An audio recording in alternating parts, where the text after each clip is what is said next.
তিনি যখন সদ্য চিকিৎসক থেকে একজন লেখিকা হতে চলেছেন, ঠিক এমন সময় ১৯৮০ দশকে স্নাতক হবার পর ঢাকা মেডিকেল কলেজ হসপিটালের অ্যানাস্থেসিয়া বিভাগে তিনি চিকিৎসা অনুশীলন করতে শুরু করেন। সেই সাথে মিডফোর্ড হাসপাতালের গাইনোকোলজি বিভাগে অনুশীলনরত অবস্থায় তিনি বীভৎস অভিজ্ঞতার সম্মুখীন হয়েছিলেন, যা তাঁর মতো এক সদ্য তরুণীর জীবনে এনে দিয়েছিল অসংখ্য বিনিদ্র রাত। তিনি প্রত্যক্ষ করেছিলেন বাংলাদেশের বহু ধর্ষিতা মহিলাদের, যারা পাশবিক অত্যাচারের শিকার। শুনেছিলেন কন্যা সন্তান জন্ম দেওয়ার কারণে অসংখ্য নিরীহ মহিলাদের হতাশার আর্তনাদ, যা প্রতিটি মুহূর্তে তাঁর কর্ণকুহরে অনুরণিত হতো এক অতন্দ্র বিভীষিকার মতো।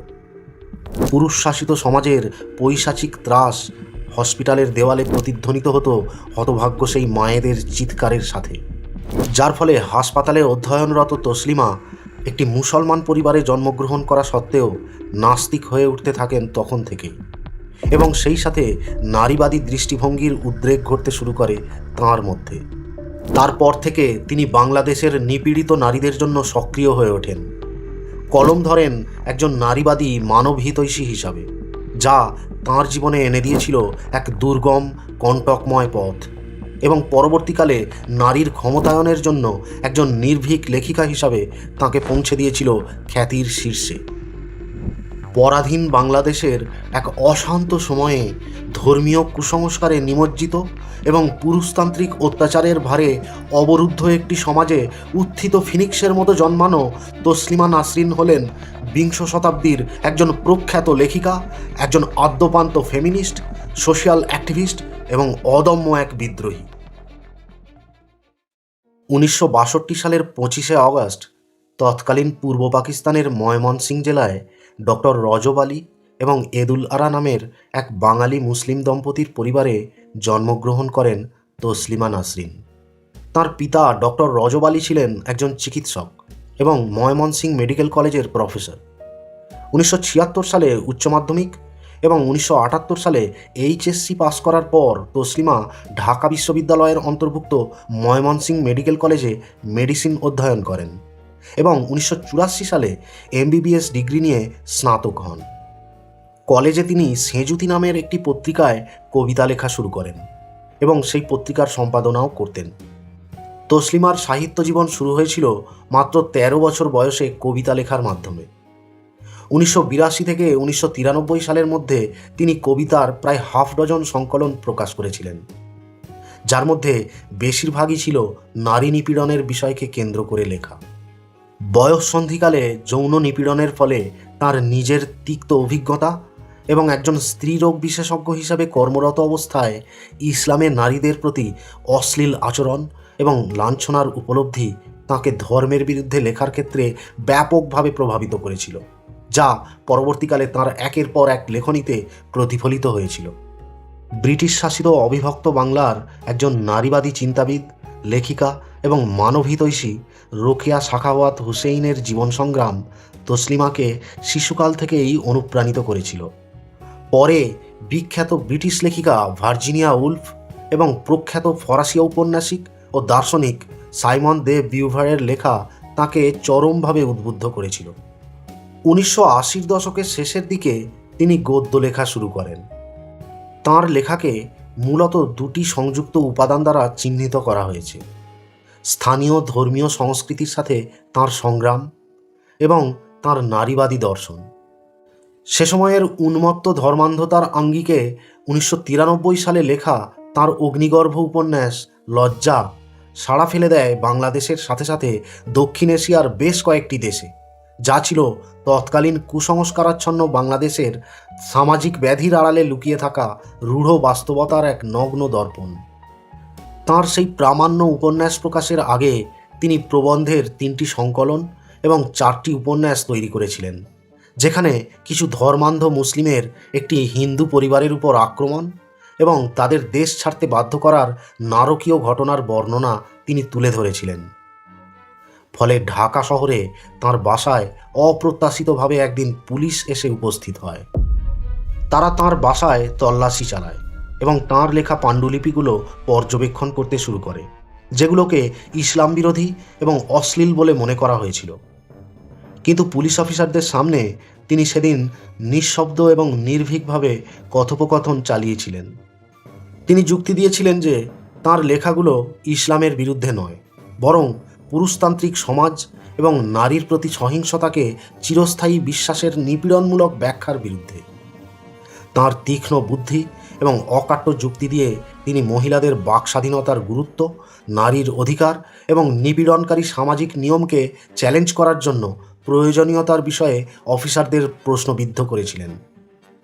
অফিসাররা তাঁর সাহসিকতায় হতবাক হয়ে শীঘ্রই নিজেদেরকে রক্ষণাত্মক অবস্থায় নিয়ে চলে যায় এবং উপলব্ধি করে যে তারা জ্বলন্ত অগ্নিপিণ্ডের মতো একজন লেখিকাকে অবমূল্যায়ন করে ফেলেছে, যার ফলে তারা দ্রুত সেখান থেকে পশ্চাদপসরণ করে।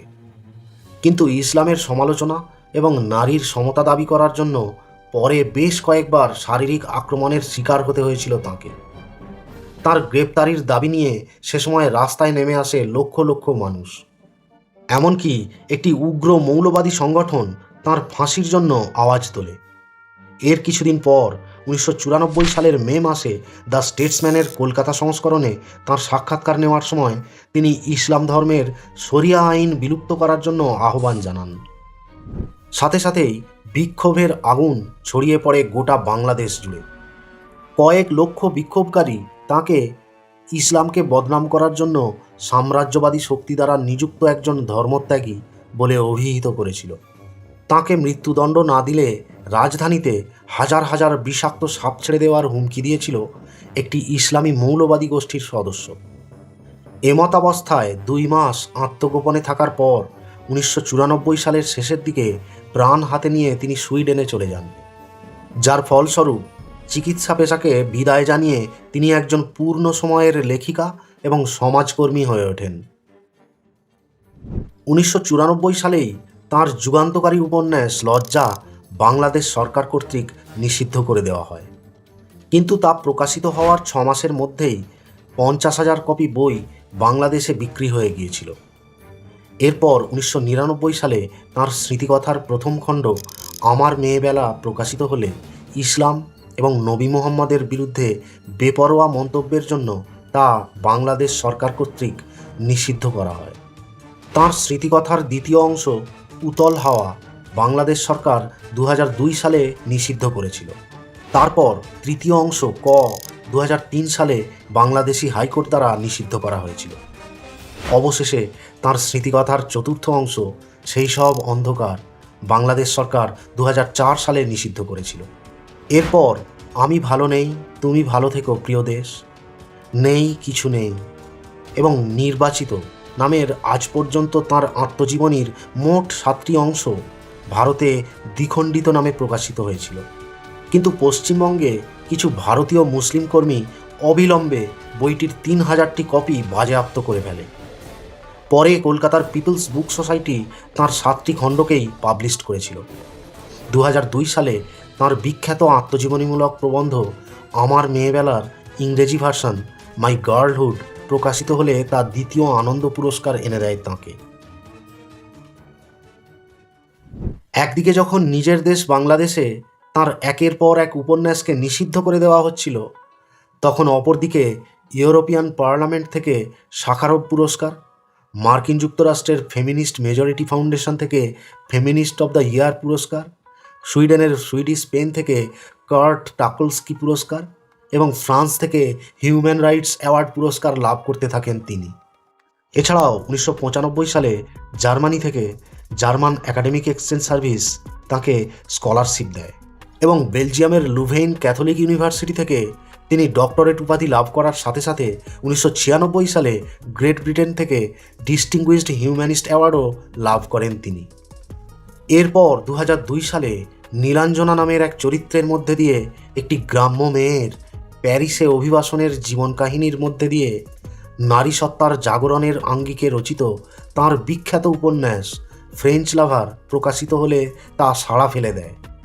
সে সময় তাঁর লেখা সবকটি প্রবন্ধ, উপন্যাস, ছোট গল্প এবং আত্মজীবনীমূলক রচনা বিভিন্ন দেশে 20টি ভাষায় অনুবাদ করা হয়, যার ফলে মার্কিন যুক্তরাষ্ট্র থেকে উড্রো উইলসন ফেলোশিপ, জার্মানি থেকে এরউইন ফিশার অ্যাওয়ার্ড এবং 2008 সালে ফ্রান্স থেকে তাঁর স্বপ্নের পুরস্কার সাইমন দে বিউভার প্রাইজে পুরস্কৃত ও ভূষিত হয়েছিলেন তিনি। 1994 সালে বাংলাদেশ থেকে পালিয়ে যাওয়ার পর নাসরিন পরবর্তী 10 বছর সুইডেন, জার্মানি, ফ্রান্স এবং মার্কিন যুক্তরাষ্ট্রে নির্বাসিত জীবন কাটিয়েছিলেন। ভারতে আসার জন্য ভিসা পেতে তাকে 6 বছর অপেক্ষা করতে হয়েছিল। অবশেষে তিনি ভারতে আসেন 2004 সালে এবং সেখানে 2007 সাল পর্যন্ত বসবাস করেন। এর মধ্যে হায়দ্রাবাদে কিছু ধর্মান্ধ মুসলিমদের দ্বারা শারীরিকভাবে আক্রান্ত হওয়ার পর তাকে কলকাতায় গৃহবন্দী থাকতে বাধ্য করা হয়। এরপর 3 মাস নয়াদিল্লিতে গৃহবন্দী থাকার পর মার্কিন যুক্তরাষ্ট্রে চলে যান। 2008 সালে তিনি আবার ফিরে আসেন ভারতে। কলকাতায় থাকার সময় তিনি নিয়মিতভাবে ভারতীয় সংবাদপত্র ও ম্যাগাজিনে অবদান রাখতেন, যার মধ্যে রয়েছে আনন্দবাজার পত্রিকা, দেশ পত্রিকা এবং দ্য স্টেটসম্যানের বাংলা সংস্করণের একটি সাপ্তাহিক কলাম। 2003 সালে বাংলাদেশের এক কবি সৈয়দ শামসুল হক তাঁর বিরুদ্ধে মানহানির মামলা দায়ের করেন, কারণ তসলিমার উপন্যাস কতে তিনি শামসুল হকের সাথে তার কন্যাসম ভাগ্নির অবৈধ সম্পর্কের কথা উল্লেখ করেছিলেন, যার ফলে মামলায় তাঁর থেকে $4 মিলিয়ন অর্থ দাবি করা হয়েছিল। এমতাবস্থায় ভারতের স্বনামধন্য লেখিকা মহাশ্বেতা দেবী, কবি জয় গোস্বামী এবং শিল্পী পরিতোষ সেনের সমর্থনে তিনি এক প্রকার প্রায় রক্ষা পেয়েছিলেন। এছাড়াও বাংলাদেশের এক লেখক ও দার্শনিক কবির চৌধুরীও তাঁকে জোরালোভাবে সমর্থন করেছিলেন। আবার একবার ভারতের প্রখ্যাত সাহিত্যিক অরুন্ধতী রায়, গিরিশ কর্নাড ও অন্যান্যরা তাঁকে সহযোগিতা করেছিলেন যখন তিনি 2007 সালে দিল্লিতে গৃহবন্দী ছিলেন এবং ভারত সরকারের কাছে স্থায়ী নাগরিকত্বের জন্য আবেদন করেছিলেন। কলকাতায় ফিরে আসার পর আবারও তিনি ইসলামের সমালোচনা করার জন্য ধর্মীয় মৌলবাদীদের বিরোধিতার মুখে পড়েছিলেন। 2006 সালের জুন মাসে কলকাতার টিপু সুলতান মসজিদের ইমাম সৈয়দ নুরুর রহমান বরকতি ঘোষণা করে যে জনসমক্ষে অপমান করে তসলিমা নাসরিনের মুখ কালো করে দিতে পারলে তাকে নগদ অর্থ পুরস্কার দেওয়া হবে।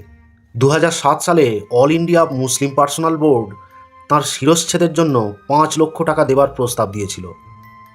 এছাড়াও 2015 সালে তাঁকে আল কায়েদা সংশ্লিষ্ট চরমপন্থীরা মৃত্যুর হুমকি পর্যন্ত দিয়েছিল। তাই সেন্টার ফর ইনকোয়ারি তাঁকে মার্কিন যুক্তরাষ্ট্রে পুনরায় ফিরে যাওয়ার জন্য সহায়তা করেছিল। বহুদিন পর ভারতে দীর্ঘস্থায়ী নাগরিকত্ব নিয়ে ফিরে এলেও তাঁর বাবা মাকে শেষবারের মতো দেখার জন্য তাঁকে আর কখনোই বাংলাদেশে যাওয়ার অনুমতি দেওয়া হয়নি। যে দেশের অত্যাচারিত নিপীড়িত নারীদের ক্ষমতায়নের জন্য সারা জীবন অগ্রণী থেকেছেন আর লিখে গেছেন অজস্র অগ্নিগর্ভ দলিল, আজ সেই জন্মভূমি বাংলাদেশ তাঁর জন্য বন্ধ করে দিয়েছে সমস্ত দ্বার। শুধুমাত্র সময়ের অলিন্দে চিরকাল তিনি বিশ্ববাসীর কাছে থেকে যাবেন একজন নির্ভীক প্রতিবাদী হয়ে।